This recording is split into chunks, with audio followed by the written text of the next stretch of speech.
is Amber Pollock. This lesson is on supply and demand. What I have here is a toy wooden red pepper. This will represent supply. I also have here play money. This will represent demand. The student will be given different configurations of number of peppers and number of dollars. They will then be asked to calculate what the price of one pepper is, as well as how many peppers $1 can buy. In the first set of exercises, we will increase supply while holding demand constant.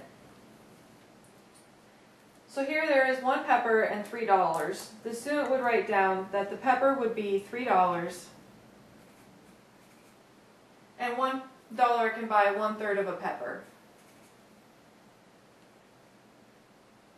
The supply would then be increased. We can increase it to 3 peppers. In this configuration, one pepper would cost $1 and $1 can buy 1 pepper. Supply can then be increased again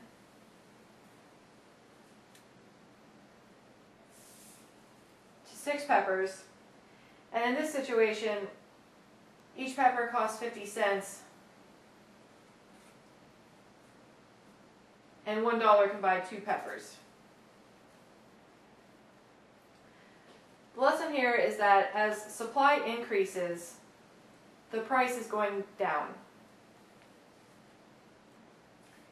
In the next set of exercises, supply will stay constant and demand will increase. So the first configuration, we have 3 peppers and $3. We already did this one. The price per pepper is $1. $1 can buy 1 pepper. We can then increase demand to $6. In this situation, 1 pepper is going to cost $2 and each dollar can buy half a pepper. We can increase demand yet again to $12. Now each pepper costs $4 and $1 can claim 1/4 of a pepper. In this lesson, what we're showing is that as demand increases, the price will also increase.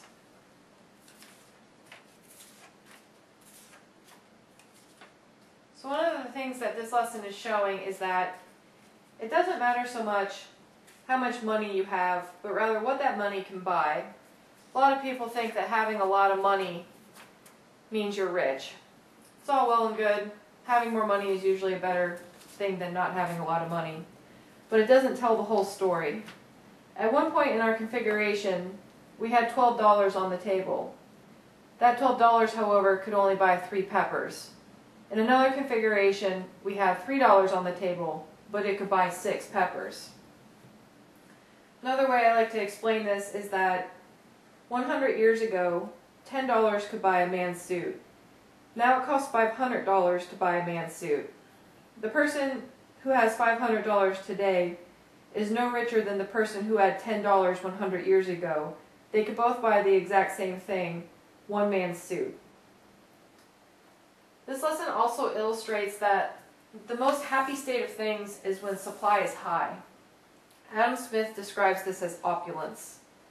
And opulence is when you're living the good life, and he describes opulent times as when supply is high and thus price is low. So in this lesson, we discussed the effect of increasing or decreasing supply and demand and its impact on price.